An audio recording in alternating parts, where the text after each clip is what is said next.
మీరు స్టూడెంటా? మీరు ఇక్కడ ఎందుకున్నారు? యాక్చువల్లీ నేను స్టూడెంట్ అక్క. సో మెయిన్ ఇక్కడ స్టార్ట్ అయింది ఏంటి, నీట్ పేపర్ లీక్ గురించి. మెయిన్ ఇంకోటి సోషల్ యాక్టివిస్ట్ ఎవరైతే మన తెలంగాణ రుచిత్ కమల్ కూడా ఉన్నారు. ఇక్కడ టీఎఫ్ ఇప్పుడు సినిమాలకి అలా బానిస అయిపోయిన వాళ్ళు కనీసం అసలు పట్టించుకొని కూడా పట్టించుకోరు. కానీ ఎన్విరాన్మెంట్ కోసం కొట్లాడే వాళ్ళని వీళ్ళందరినీ కాక్రోచెస్ అన్నందుకు జస్ట్ ఒక చిన్న సెంటెన్స్ తోటి ఇంత స్టార్ట్ అయ్యింది. Okay, neat paper students suicide చేసుకుని నీట్ పేపర్ లీక్ వల్ల. సో దాని గురించి వీళ్ళందరూ ధర్మేంద్ర ప్రధాన్ని రిజైన్ చేయమని అడుగుతున్నారు. ఓకే, కానీ ధర్మేంద్ర ప్రధాన్ని రిజైన్ చేస్తే ఏమైనా రేపులు ఏమన్నా ఆగుతాయా, లేకపోతే ఇంకా క్యాస్ట్ డిస్క్రిమినేషన్ ఏమన్నా ఆగిపోతుందా? So coming to the point,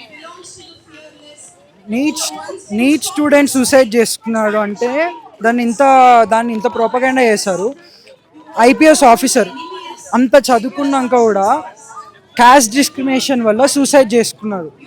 మెయిన్గా నేను చెప్పాల్సింది ఏంటంటే, ఇప్పుడు ఈ కెమెరాస్ ఉన్నాకనే పోలీస్ వాళ్ళు ఎంత బ్రూటల్గా ఆడపిల్లల్ని సెక్షువల్గా అసాల్ట్ చేశారు, మళ్ళీ స్టూడెంట్స్ని లాఠీలకి నేలు పెట్టుకొని కొట్టారు.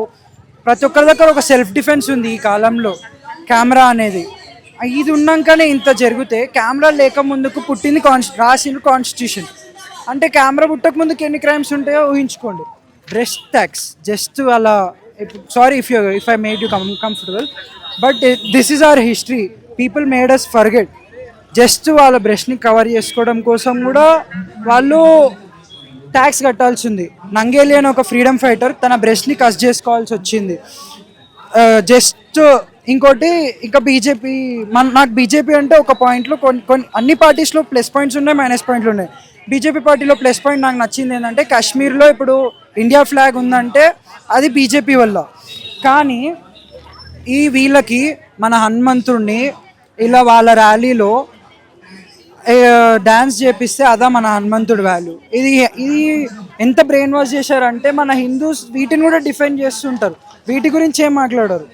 మన ఆర్ఎస్ఎస్ కానీ బజరంగ్ దళ్ కానీ ఏదైనా పెద్ద పెద్ద ఇవైనా కానీ ఇట్లాంటివి అయినప్పుడు ఎందుకు క్వశ్చన్ చేయరు? ఇది మన తెలంగాణలోనే అయింది. 2 months baby just because they are BC అన్నందుకు వాళ్ళని 2 months బేబీని చంపించినారు. అతను ఎవరు, ఆఫ్టర్ ఆల్ ఒక సర్పంచ్, తననే అసలు పనిష్ చేయలేకపోయారు. ఇంకా అంత పెద్ద పొజిషన్లో ఉన్న వాళ్ళని ఈ ప్రొటెస్ట్ వల్ల నేను డిమోటివేట్ చేస్తలేను, నా ఒపీనియన్ చెప్తున్నా. వాళ్ళు రిజైన్ చేయనివ్వరు, ఎందుకంటే వాళ్ళ వెనకాల పెద్ద పెద్ద పవర్స్ ఉన్నాయి. సో నేనేం చెప్పాలనుకుంటున్నాను అంటే, మెయిన్గా ఉమెన్ ఎడ్యుకేట్ చేయాలనుకుంటున్నాను. ఇప్పుడు ముస్లిమ్స్ని ఎలా అలా చేస్తారో, ఇప్పుడు మన నార్త్ ఇండియాలో కూడా గుంగట్ కల్చర్ అని చెప్పేసి వాళ్ళని అలా మొత్తం కేజ్ చేస్తారనమాట. వాళ్ళు ఒక రిలీజియన్కి వాళ్ళని బ్రెయిన్ వాష్ చేసేస్తారు.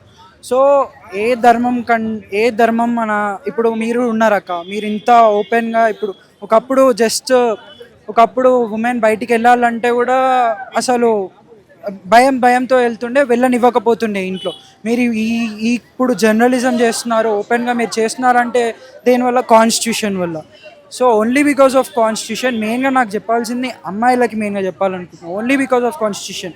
ఏ ధర్మం కాపాడలేదు. ఇప్పుడు బ్రిటిష్ వాళ్ళు 200 yearsే వాళ్ళు చేసినది, కానీ మన ఇండియాలో హిందూస్ కానీ ముస్లిమ్స్ కానీ చేసినది వేల సంవత్సరాల హిస్టరీ. వాళ్ళు ఇంకా చాలా క్రైమ్స్ చేశారు, అవి తెలుసుకోవాలి, మర్చిపోవద్దు. తెలుసుకొని ఇతరులకు చెప్పి కాన్స్టిట్యూషన్ విలువ ఏంటో చెప్పాలి. ఏ ధర్మం హెల్ప్ చేయలేదు, ముఖ్యంగా అమ్మాయిలకి. వాళ్ళకి చదువుకునే రైట్ ఉన్నదంటే ఇవాళ కాన్స్టిట్యూషన్ వల్ల. సో అలా చెప్పుకోవాలనుకుంటున్నాను. నాకు ఏ పార్టీతో సంబంధం లేదు, నేను బీజేపీకి కానీ కాంగ్రెస్ కానీ ఏ పార్టీకైనా కానీ దండం పెట్టి ఒకటే చెప్తున్నా, మెయిన్గా ఈ అమ్మాయిలకు సేఫ్టీ, రేప్ కానివ్వకుండా దానికోసం వాళ్ళని కొద్దిగా ప్రొటెక్ట్ చేయండి, దానికోసం అని చెప్పేసి నేను నా ఒపీనియన్ అనమాట.